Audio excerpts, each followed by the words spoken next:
Hello judicial service aspirants. Judicial dream की model answer class में आप सभी का स्वागत है। जैसे कि आप सभी को पता है कि हमारी एमपीजेएस की जो टेस्ट सीरीज़ है वो 13 सितंबर को लॉन्च हो चुकी है और हमने सबसे पहला मॉक टेस्ट आईपीसी का अपलोड किया था। उसके बाद हमने सीपीसी, सीआरपीसी, एविडेंस और कॉन्स्टिट्यूशन के मॉक टेस्ट अपलोड किए थे और कल यानी कि 19 तारीख को हमने अपना टीपीए का मॉक टेस्ट अपलोड किया था।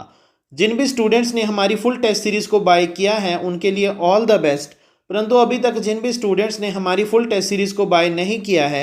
वे हमारे इंडिविजुअल मॉक टेस्ट को भी बाय कर सकते हैं और उसे एनालाइज करने के बाद यह डिसाइड कर सकते हैं कि उन्हें हमारी फुल टेस्ट सीरीज़ को बाय करना चाहिए या बाय नहीं करना चाहिए। और अगर उनके मन में कोई भी डाउट है तो वो हमारे ब्रोशर में से हमारी टेस्ट सीरीज़ की सारी डिटेल को पढ़ सकते हैं और अगर फिर भी कोई डाउट रह जाता है तो वो ब्रोशर में दिए हुए कॉन्टैक्ट नंबर पे कॉल करके उस डाउट को कभी भी क्लियर करवा सकते हैं। और जो भी स्टूडेंट्स बिहार के जुडिशरी के एग्ज़ाम में अपीयर हो रहे हैं उनकी अच्छी प्रेपरेशन के लिए हमारी टीम ने एक स्पेशल टेस्ट सीरीज़ को लॉन्च किया है और जो भी स्टूडेंट्स हमारी उस टेस्ट सीरीज़ को बाय करने में इंटरेस्टेड हैं वो हमारे ब्रोशर में से हमारी टेस्ट सीरीज़ की सारी डिटेल को पढ़ सकते हैं और अगर उनके मन में कोई भी डाउट है तो वो ब्रोशर में दिए हुए कॉन्टैक्ट नंबर पे कॉल करके उस डाउट को कभी भी क्लियर करवा सकते हैं। चलो अब हम अपने आज के मॉडल आंसर को डिस्कस करते हैं। जो आज का मॉडल आंसर है वो बड़े ही इंपॉर्टेंट टॉपिक पर है और किसी भी एग्ज़ाम में एग्जामिनर आपको ये क्वेश्चन पूछ सकता है और एग्जामिनर आपको डायरेक्टली पूछ सकता है कि discuss the rights of wife to claim dower if it has not been paid by the husband. Basically इसका मतलब यह है कि अगर हस्बैंड अपनी वाइफ को डावर पे नहीं करता है तो क्या वाइफ के पास यह अधिकार है कि वो अपने हस्बैंड को कंपेल कर सके डावर की अमाउंट पे करने के लिए।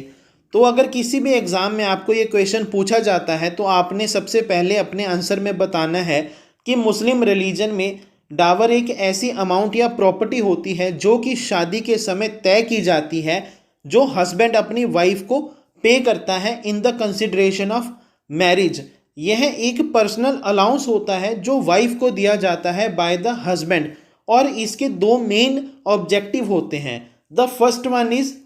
To protect the wife from the destitution and the vagrancy and the second one is, जो मुस्लिम लॉ है उसमें हस्बैंड के पास कई वास्ट पावर है अपनी वाइफ को डाइवोर्स देने के लिए, परंतु अगर वो अपनी वाइफ को डाइवोर्स देता है तो उस केस में उसे जो डावर की अमाउंट है वो अपनी वाइफ को पे करनी ही पड़ती है। तो यह बेसिकली जो कंसेप्ट है वो हस्बैंड को आर्बिट्रेरली इस पावर को एक्सरसाइज करने से रोकता है और उसकी वाइफ के इंटरेस्ट को प्रोटेक्ट करता है। अपने आंसर में मीनिंग ऑफ डावर और इसके ऑब्जेक्टिव को एक्सप्लेन करने के बाद हम बताएंगे कि मुस्लिम लॉ के अकॉर्डिंग जो हस्बैंड है वो बाउंड है अपनी वाइफ को डावर पे करने के लिए, परंतु अगर किसी भी सिचुएशन में वो अपनी वाइफ को डावर पे नहीं करता है तो क्या जो उसकी वाइफ है उसके पास कोई राइट या फिर कोई रेमेडी है जिससे वो अपने हस्बैंड को कंपेल कर सके। इस क्वेश्चन के आंसर को देने के लिए हम बताएंगे कि according to the Muslim law हर एक सर्कमस्टांसिस में जो वाइफ है वो डावर की अमाउंट लेने के लिए एंटाइटल्ड है, चाहे वो amount at the time of solemnization of marriage fix भी ना की हो। और यहाँ तक कि अगर वाइफ शादी को करते समय यह कहती है कि वो फ्यूचर में अपने हस्बैंड से डावर क्लेम नहीं करेगी तो भी बाद में वो अपने हस्बैंड से डावर क्लेम कर सकती है और उसके पास कई अधिकार हैं, कई रेमेडीज़ हैं जिसके द्वारा वो अपने हस्बैंड को कंपेल कर सकती है डावर की अमाउंट पे करने के लिए। इसके बाद हम अपने आंसर में उन राइट्स को, रेमेडीज़ को एक एक करके एक्सप्लेन करेंगे और सबसे पहले हम रिफ्यूजल टू कोहैबिट को एक्सप्लेन करेंगे और बताएंगे कि मुस्लिम लॉ के अकॉर्डिंग अगर शादी को सॉल्मेनाइज करते समय जो प्रॉम्प्ट डावर है उसकी अमाउंट तय की जाती है और जब वाइफ शादी के बाद उस अमाउंट की डिमांड करती है और हस्बैंड उस अमाउंट को पे नहीं करता है तो उस केस में अगर शादी कॉन्ज्यूमेट नहीं हुई होती है तो उस केस में वाइफ के पास यह अधिकार है कि वो मैट्रिमोनियल इंटरकोर्स के लिए मना कर सकती है और अपने हस्बैंड को सेक्सुअल इंटरकोर्स करने से रोक सकती है जब तक वह अपनी वाइफ को डावर की अमाउंट पे नहीं कर देता है।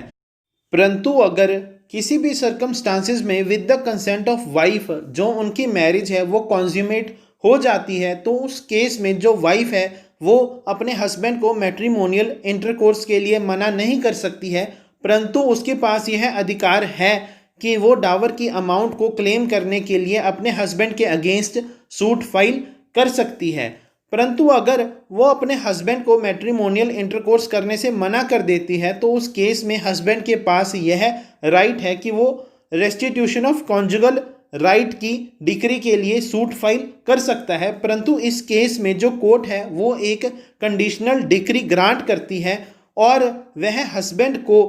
आरसीआर की डिक्री इस कंडीशन पर ग्रांट करती है कि वह अपनी वाइफ को सबसे पहले डावर की अमाउंट पे करेगा।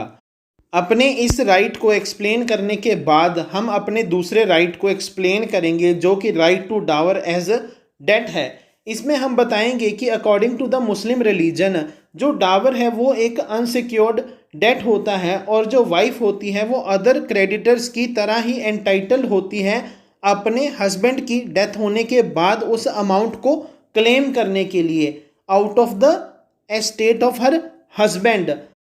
बेसिकली इसका मतलब यह है कि अगर किसी भी वाइफ के हस्बैंड की डेथ हो जाती है और वो बिना डावर की अमाउंट पे किए मर जाता है तो उस केस में जो वाइफ है उसके पास यह अधिकार है कि वो as a creditor out of the estate of her husband जो उस डावर की अमाउंट है उसको क्लेम कर सकती है। परंतु अगर हस्बैंड अलाइव होता है और वो अपनी वाइफ को डावर की अमाउंट पे करने से मना कर देता है तो उस केस में भी वाइफ अपने हस्बैंड के अगेंस्ट डावर की अमाउंट को क्लेम करने के लिए सूट फाइल कर सकती है।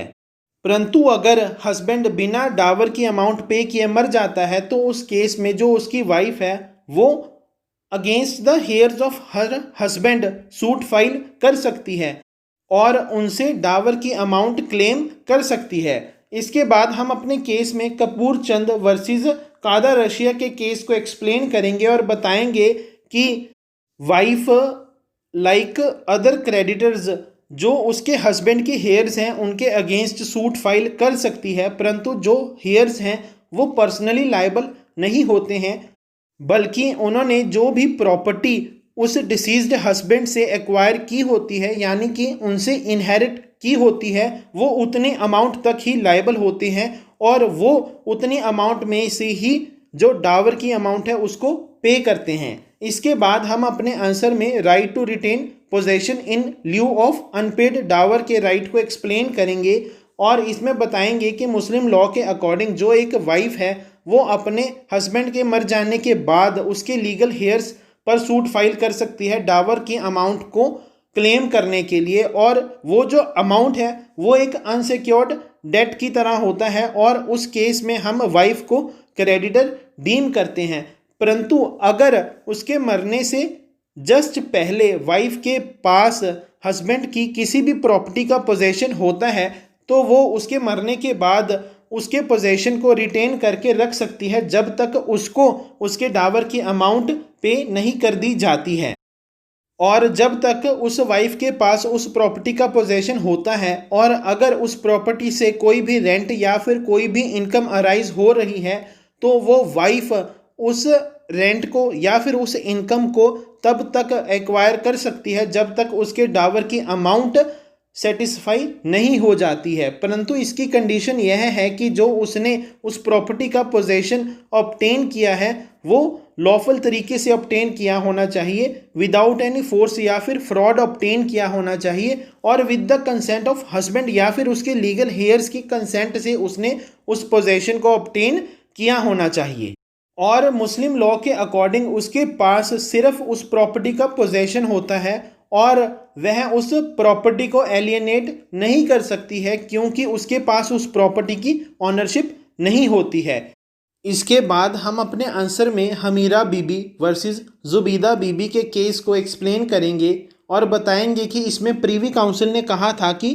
Right of retention is not exactly a lien और मॉर्टगेज और यह वाइफ को यह अधिकार नहीं देती है कि वो उस प्रॉपर्टी को एलियनेट कर सके, परंतु यह वाइफ के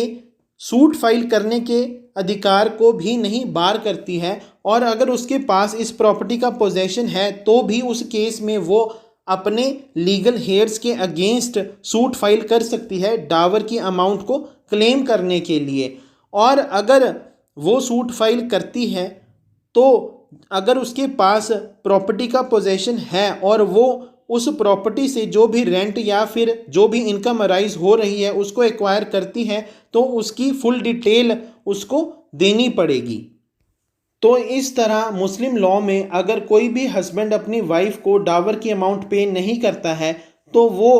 इन राइट्स के अकॉर्डिंग अपनी डावर की अमाउंट को क्लेम कर सकती है। तो इस तरह अगर किसी भी एग्ज़ाम में आपको ये क्वेश्चन पूछा जाता है तो आपने अपने आंसर को कुछ ऐसे ही अटेम्प्ट करना है। और अगर आप इस आंसर की पीडीएफ चाहते हैं या फिर हमारे आने वाले अगले आंसर्स की पीडीएफ चाहते हैं वो आपको संडे टू संडे प्रोवाइड करवा दी जाएंगी। और अगर आपको हमारी कंसेप्ट क्लासेस समझ में आ रही हैं और आप इन्हें पसंद भी करते हैं तो आप हमारी हर एक वीडियो को शेयर करें, हमारे चैनल को सब्सक्राइब करें, फॉलो करें। और जिन भी स्टूडेंट्स ने अभी तक हमारी MPJS की टेस्ट सीरीज़ को बाय नहीं किया है वो हमारे इंडिविजुअल मॉक टेस्ट को भी बाय कर सकते हैं और उसे एनालाइज करने के बाद यह डिसाइड कर सकते हैं कि उन्हें हमारी फुल टेस्ट सीरीज़ को बाय करना चाहिए या बाय नहीं करना चाहिए। और अगर उनके मन में कोई भी डाउट है तो वो हमारे ब्रोशर में से हमारी टेस्ट सीरीज़ की सारी डिटेल को पढ़ सकते हैं। और अगर फिर भी कोई डाउट रह जाता है तो वो हमारे ब्रोशर में दिए हुए कॉन्टैक्ट नंबर पे कॉल करके उस डाउट को कभी भी क्लियर करवा सकते हैं।